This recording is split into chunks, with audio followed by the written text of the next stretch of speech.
Hello students आइए पढ़ते हैं गोइंग प्लेसेस लेसन का नेक्स्ट पार्ट। कल हमने पढ़ा था कि सोफ़ी और जेंसी स्कूल से आ रही थी और वो दोनों बातें कर रही थी। तो सोफ़ी जेंसी से कहती है कि अगर मेरे पास पैसे हुए तो मैं आगे जाके एक बुटीक खरीदूँगी। तो आगे पढ़ते हैं। Sophie's father was scooping shepherd's pie into his mouth as hard as he could go. Scoop होता है ठूसना। शेफर्ड पाई आलू और मांस से बना हुआ खाना होता है। तो सोफ़ी का पिता आलू और मांस से बना हुआ खाना इनटू हिज माउथ अपने मुंह में एज हार्ड इतनी तेज़ी से ठूस रहा था जितनी तेज़ी से ठूस सकता था। His plump face still grimy and sweat. Plump मोटा, स्टिल अब भी, ग्रीमी मीन गंदा, स्वेट मीन पसीना होता है, यहाँ पे स्वेट मीन पसीने से भरा हुआ। उसका मोटा चेहरा अब भी गंदा और पसीने से भरा हुआ था। Marked from the day, marked mean चिन्हित, जो कि दिन को चिन्हित कर रहा था, दिन को दर्शा रहा था कि वो दिन कैसा था। कैसा दिन था? हमने पढ़ा था कि बारिश हो रही थी, तो वो दिन जो था वो सीलन भरा और गर्मी से भरा हुआ था। She thinks money grows on trees, don't see that, sad little Derek. तो छोटे डेरेक ने कहा, हैंगिंग लटकते हुए on the back of his father's chair. अपने पिता की कुर्सी के पीछे लटकते हुए छोटा डेरेक कहता है। डेरेक कौन था? सोफ़ी का छोटा भाई था। तो वो कहता है उसे लगता है कि पैसे पेड़ पर उगते हैं। डोंट सी डैट, क्या उसे नहीं लगता? तो ऐसे जो सेंटेंस होते हैं इनको क्वेश्चन टाइप बोला जाता है। तो जो हमने एक सेंटेंस पहले ही पढ़ा था उसे कि अगर मेरे पास कभी पैसे हुए, तो उसका जवाब देता है कोई कि अगर तुम्हारे पास कभी पैसे हुए तो तुम हमारे लिए रहने के लिए एक अच्छा सा घर खरीद देना, तुम्हारा बहुत बहुत धन्यवाद होगा। तो वो बात भी डायरेक्ट ने कही थी। और अब वो कहता है कि उसे लगता है कि पैसे तो पेड़ पर उगते हैं। देयर मदर शाइड, शाई होता है आह भरना। उनकी माँ ने आह भरी क्योंकि अब वो सभी घर पे थी। Sophie watched her back stooped over the sink.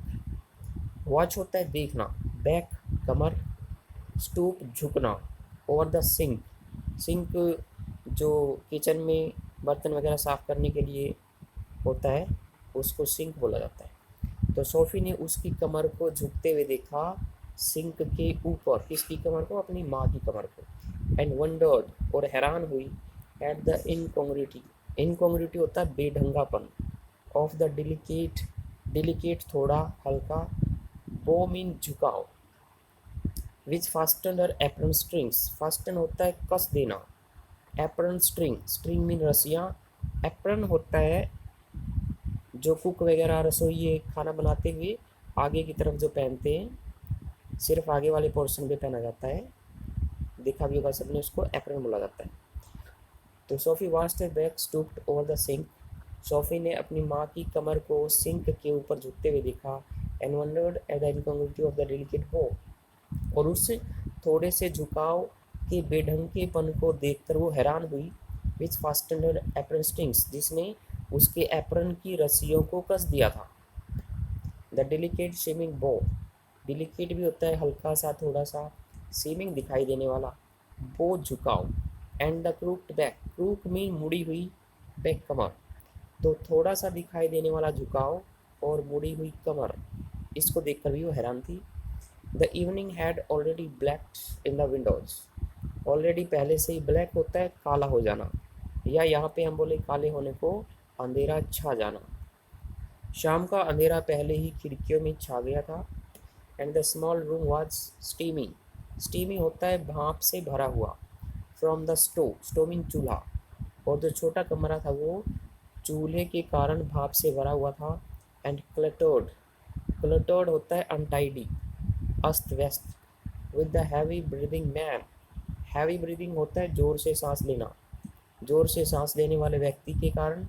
In is waste, waste होती है बनियान, जो बनियान पहने हुए था। एट द टेबल, मेज पर। तो शाम का अंधेरा पहले से ही खिड़कियों में घिर आया था और छोटा रूम भाप से भर गया था, जो कि चूल्हा जलने के कारण थी, और अस्त व्यस्त हो गया था वो रूम, किसके कारण? With the heavy breathing man is west at the table, मेज पर बैठे हुए बनियान पहने हुए जोर जोर से सांस लेने वाले व्यक्ति के कारण एक तो अस्त व्यस्त हो गया था। And the dirty washing, dirty गंदे, वॉशिंग होता है धुलाई योग्य कपड़े, पाइल ढेर होता है, वर्ब के रूप में यूज किया गया है, ढेर लगा हुआ था अप इन द कॉर्नर, कोने में। तो कमरा एक तो भाप से भर गया था क्योंकि चूल्हा जल रहा था, और दूसरा वो अस्त व्यस्त हो गया था किसके कारण, मेज पर बैठे हुए बनियान पहने वाले जोर जोर से सांसें लेने वाले इस व्यक्ति के कारण, और कोने में धुलाई के लिए ढेर लगे हुए गंदे कपड़ों के कारण कमरा अस्त व्यस्त हो गया था। Sophie felt a tightening in a throat, tightening होता है खिंचाव, थ्रोट गला। शॉफी को अपने गले में एक खिंचाव महसूस हुआ। She went to look for her brother Geoff, look for होता है तलाश करना, ढूंढना। वह अपने भाई जियोफ को ढूंढने के लिए चली गई। जियोफ उससे बड़ा था। He was kneeling on the floor in the next room, tinkering with a part of his motorcycle over some newspaper spread on the carpet.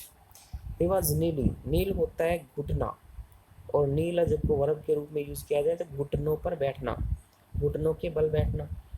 Next room, अगले कमरे में या साथ लगते कमरे में। टिंकरिंग, टिंकर होता है मरम्मत करना, पार्ट ऑफ हिज मोटरसाइकिल। तो वह घुटनों पर बैठा हुआ था फर्श पर अगले कमरे में, और मोटरसाइकिल के एक भाग की, एक हिस्से की मरम्मत कर रहा था। Over some newspaper spread, spread में बिछाए गई कुछ अखबारों पर जो कि बिछाए गए थे ऑन द कारपेट, कारपेट गलीचा। तो वह अगले कमरे में फर्श पर अपने घुटनों पर बल बैठा हुआ था, और गलीचे पर कुछ अखबार बिछाकर उनके ऊपर मोटरसाइकिल के किसी पुर्जे की मरम्मत कर रहा था। He was 3 years out of school, उसे 3 साल हो गए थे स्कूल से निकले। एन अप्रेंटिस मैकेनिक, अप्रेंटिस होता है प्रशिक्षु, जिसका प्रशिक्षण चला हुआ हो। मैकेनिक मिस्त्री, एक प्रशिक्षु मिस्त्री था। ट्रैवलिंग, यात्रा करता था। टू हिज वर्क, अपने कार्य के लिए। Each day to the far side of the city, far side mean दूर वाला हिस्सा। तो उसे 3 साल हो गए थे स्कूल से निकले। वह एक प्रशिक्षु मिस्त्री था और अपने कार्य को लेकर हर दिन शहर के दूर वाले भागों में जाया करता था। He was almost grown up now, grow up होता है बड़ा हो जाना, ऑलमोस्ट लगभग, अब वो लगभग बड़ा हो गया था। And she suspected areas of his life, suspect संदेह करना, और वह संदेह करती थी उसके जीवन के उन एरियाज, उन भागों के बारे में, विच शी न्यू नथिंग, जिसके बारे में वह कुछ भी नहीं जानती थी। तो जियोफ अब लगभग बड़ा हो गया था, और सोफी उसके जीवन के उन क्षेत्रों, उन भागों के बारे में संदेह करती थी जिसके बारे में वह कुछ नहीं जानती थी। About which he never spoke, और जिसके बारे में जियोफ ने भी कभी नहीं बताया था। He said little at all, little होता है बिल्कुल न के बराबर। 3 वर्ड होते हैं, little, a little, the little. तो लिटल बिल्कुल न के बराबर, ए लिटल थोड़ा सा। He said little at all mean बिल्कुल, एवर कभी, वॉलंटरीली जानबूझकर। तो वह जानबूझकर कभी कभी बहुत ही कम बोलता था। Words had to be prized out of him like stones out of the ground. Had to, had to मजबूरी के लिए यूज किया जाता है पढ़ना अर्थ में। प्राइज आउट मीन बाहर निकालना, stones out of the ground. तो शब्दों को उससे बाहर निकलवाना पड़ता था, जैसे कि पत्थरों को ज़मीन से निकाला जाता है, मतलब खींचकर जैसे पत्थर निकाले जाते हैं वैसे ही उसको बुलवाना पड़ता है। And she was jealous of his silence, jealous mean जलना, ईर्ष्या होना, और सोफी को उसकी चुप्पी से, शांति से ईर्ष्या थी। व्हेन ही वाजंट स्पीकिंग, जब वह बोल नहीं रहा होता, इट वाज, ऐसा होता था, एज दो, जैसे कि, he was away somewhere, away mean दूर। तो जब वो बोल रहा होता था तो ऐसा लगता था जैसे कि वो कहीं दूर हो। Out there in the world, बाहर उस संसार में। इन दोज प्लेसेस, उन स्थानों पर। She had never been, been mean जाना, जहाँ वो कभी नहीं गई थी।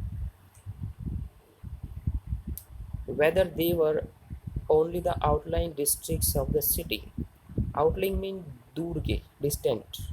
डिस्ट्रिक्ट्स होते हैं इलाके, जिला भी होता है। वेदर चाहे चाहे वो शहर के दूर वाले इलाके हों, और places beyond in the surrounding country. Beyond होता है कि परे, सराउंडिंग आसपास का के स्थान।